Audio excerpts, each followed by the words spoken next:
Welcome to EHP News. Silver has crashed. February had the worst single-day crash since the 1980s. But before you panic, take a deep breath. Today, we're looking at the perfect storm of conditions that are set to push silver prices significantly higher.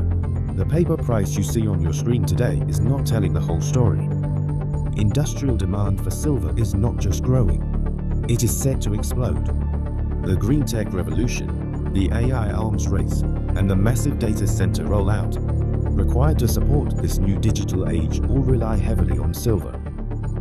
As a superior conductor of electricity, silver is irreplaceable in this infrastructure. Look at the electric vehicle market. As production scales, silver demand follows. Some projections suggest that if solid-state battery technology becomes the standard, the silver content per vehicle could jump from 25 grams to a full kilogram. Tech giants are pledging billions to build the energy products of the future, and they simply cannot do it without large amounts of physical silver. And while demand has been increasing annually for years, mining cannot keep up. Global silver demand has outpaced mine supply for 7 consecutive years. Consider the gold-to-silver ratio.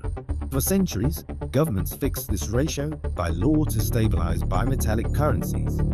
Since the world moved off the gold standard in 1971, it has floated freely. While it currently sits around 65-1, many analysts argue that based on the actual quantity of silver in the ground compared to gold, the ratio should be closer to 15-1. There is simply not enough silver available to match current demand. While the ratio spiked above 100-1 during the uncertainty of 2020, it has been trending downward as the industrial necessity of silver forces a re-evaluation of its value. Geopolitics are also fueling this shift. The BRICS nations are actively working to move away from the dollar's dominance. China and India have been aggressive in their silver purchases. India is the world's second largest market for physical silver, accounting for nearly 80% of global bar and coin demand. And their recent regulatory changes allow citizens to better monetize those holdings. In late 2024, Russia's central bank began purchasing silver for its state reserves. Furthermore, China has added silver to its list of critical minerals and implemented significant export restrictions starting in 2026. Because of this tightening supply, Asian markets have seen premiums as high as $20 over Western prices.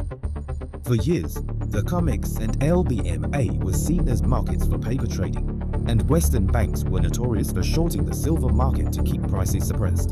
That is changing. We've seen major institutions like JP Morgan close out all paper short positions, choosing instead to hold physical silver. Other major banks are now adjusting their price targets significantly higher, reflecting this new reality. Escalating geopolitical instability in Eastern Europe and the Middle East is catalyzing a systemic flight from fiat currency into tangible, hard assets. As institutional and private investors rotate into precious metals for capital preservation, silver is positioned to benefit significantly as gold's high beta counterpart.